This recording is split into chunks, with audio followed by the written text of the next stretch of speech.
Bienvenue dans cette nouvelle édition du Non-Stop Info. Voici les titres de l'actualité. En République démocratique du Congo, la loi électorale est toujours contestée.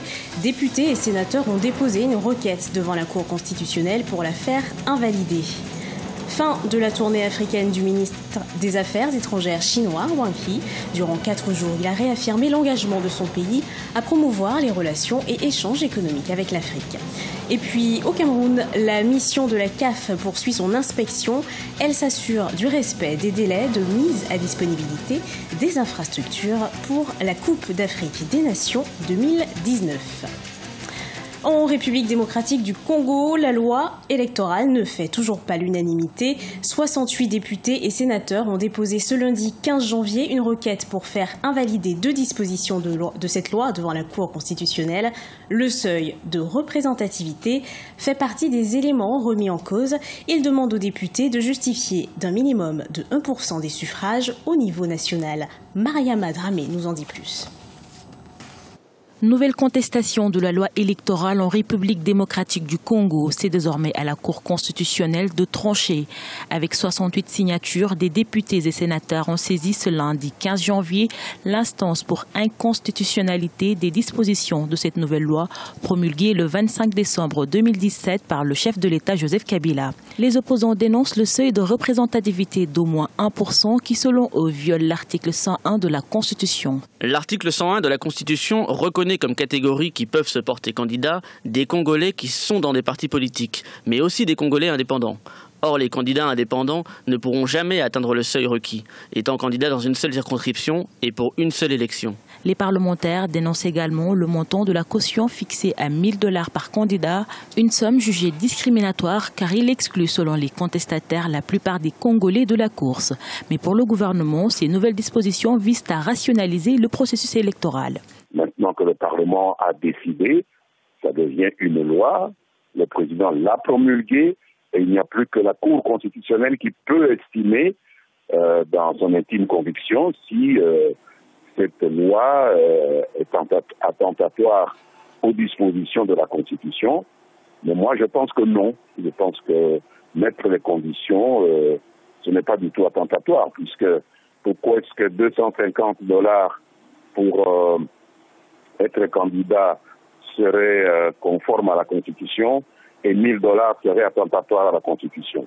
Mais ça, c'est les juges constitutionnels qui vont voir ce qu'il en est. La révision de la loi électorale votée par le Parlement est le premier acte d'un calendrier qui doit aboutir le 23 décembre 2018 à plusieurs scrutins, dont la présidentielle pour désigner le successeur du chef de l'État Joseph Kabila. Les 9 sages ont 30 jours pour trancher. Le ministre chinois des Affaires étrangères, Wang Yi, a terminé sa tournée africaine ce mardi 16 janvier 2018. Le Rwanda, l'Angola, le Gabon et Sao Tomé et Principe ont été les destinations choisies par le chef de la diplomatie chinoise durant 4 jours. L'occasion de faire le point sur les relations commerciales sino-africaines. Reportage de notre correspondant sur place, Marcel Farba-Maroun. Le ministre chinois des Affaires étrangères Wang Yi a clôturé ce mardi 16 janvier 2018 une tournée sur le continent entamée depuis le 12 janvier. Au-delà de son caractère symbolique, cette visite a permis à l'Empire du Milieu de réaffirmer son engagement à promouvoir ses relations et échanges économiques avec l'Afrique. Premier partenaire commercial de l'Afrique, la Chine a vu ses investissements franchir depuis fin 2016 $100 milliards, ce qui représente une croissance de plus de 100% en une dizaine d'années. Plus de 3000 entreprises chinoises sont actuellement actives sur le continent, principalement dans le domaine des infrastructures, mais aussi dans le commerce, les industries et les services. Les Chinois sont venus en Afrique exécuter des travaux. Ce sont des stades de routes. Ce sont en fait dans l'investissement que les Chinois excellent. C'est tout ce qui manquait aux Africains. Contrairement à une relation d'encadrement des Européens très souvent, les Chinois sont dans le concret. Par conséquent, ils sont venus occuper une place de choix dans le dispositif des politiques économiques du continent africain. Les flux à destination des pays africains demeurent cependant encore faibles. En 2016, les investissements chinois en Afrique ne représentaient qu'1,92%, soit 3,26 milliards de dollars. Au 30 juin 2017, 1,59 milliards de dollars ont été investis par la Chine en Afrique, ce qui représente 3,3% du volume total des investissements chinois à l'étranger. L'une des grandes initiatives pour tenter d'y remédier, c'est la mise en œuvre de la nouvelle route de la soie qui va se traduire par une plus grande intégration de l'Afrique dans la stratégie commerciale et économique mondiale de la Chine. L'avantage pour, en tout cas, les Africains, c'est de disposer d'un investisseur qui n'est exigeant pratiquement en rien du tout. L'avantage aussi pour les Chinois, c'est le développement des entreprises chinoises. La Chine cherche aussi à sortir de son carcan national pour aller vendre les entreprises chinoises en manque de développement à l'intérieur de la Chine. Le prochain sommet sur la coopération sino-africaine permettra de faire le point sur l'état de la coopération entre les deux parties et surtout le bilan de l'engagement des 60 milliards de dollars promis par la Chine lors de la dernière édition du forum qui s'est tenu en 2015 en Afrique du Sud. Depuis le 11 janvier 2018, la capitale burundaise est de nouveau confrontée à une pénurie de carburant. Les longues files d'attente dans certaines stations-service sont devenues des scènes coutumières dans ce pays. La consommation de carburant du Burundi est estimée à 11 millions de litres par mois. Corinne Kamseux.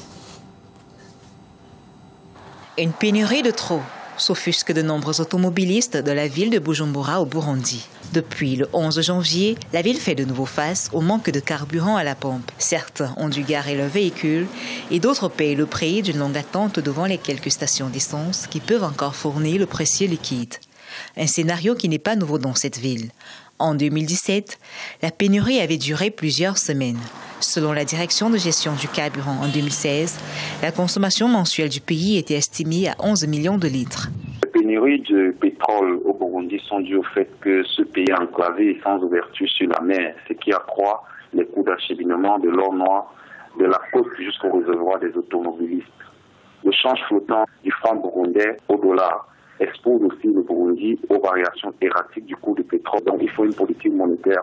Le Burundi n'est pas producteur de pétrole et les difficultés liées au change du franc burundais sur le marché international avaient alors été évoquées, entre autres raisons, par le gouvernement en 2017 pour justifier ce mal chronique. S'agissant de cette nouvelle crise, jusqu'ici, le gouvernement ne s'est pas prononcé.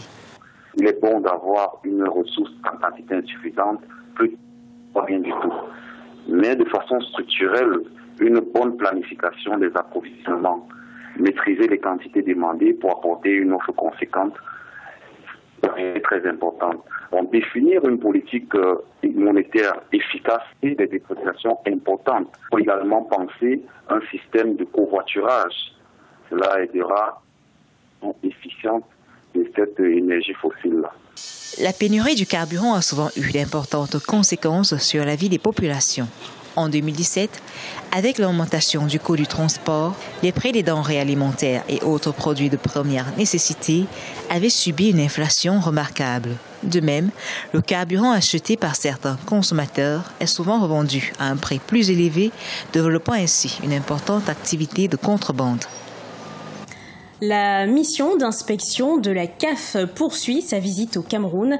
La délégation envoyée par la Confédération africaine de football inspecte les infrastructures qui vont devoir accueillir la Coupe d'Afrique des Nations 2019. Le pays qui est l'hôte de la CAN 2019 est attendu sur le respect des délais.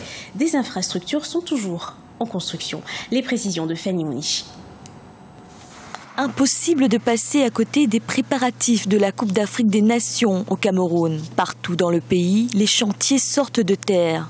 Stades, hôtels, routes, tout doit être prêt pour 2019, date de l'événement sportif continental. Si le gouvernement se veut rassurant sur l'avancée de l'organisation, les infrastructures ne sont pas encore toutes achevées. La seule chose qui met la pression sur le gouvernement camerounais, ce sont les autres installations, pas les stades. Nous avons les établissements de santé, nous avons les hôtels et nous avons les routes. Mais certaines routes sont mauvaises et doivent encore être améliorées, surtout vers les nouveaux sites. Certains stades, comme le stade Amadou Ahidjo à Yaoundé, ont déjà accueilli des tournois majeurs comme la Coupe féminine d'Afrique des Nations en 2016. Les supporters, nombreux à attendre cet événement incontournable, se montrent d'ailleurs confiants et espèrent le même succès qu'au Gabon. Je suis très confiant et vraiment certain que le Cameroun sera l'hôte. Nous l'avons fait en 2016 lorsque le Cameroun a accueilli la Coupe féminine d'Afrique des Nations. Nous sommes certains que le pays sera prêt. Dans tout juste un an, nous serons prêts. Pour moi, ce serait une surprise si le Cameroun n'héberge pas la CAN, car je connais ce pays. Je connais l'histoire de ce pays. C'est un pays réputé pour ses réussites. Le souvenir de Gabon 2017 est aussi là pour le démontrer. Les responsables de la Confédération africaine de football poursuivent leur mission d'inspection au Cameroun.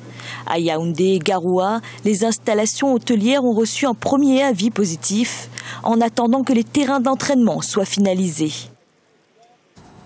C'est la fin de ce journal. Merci de votre fidélité. Retrouvez dans un instant une nouvelle édition de l'actualité sur Africa 24.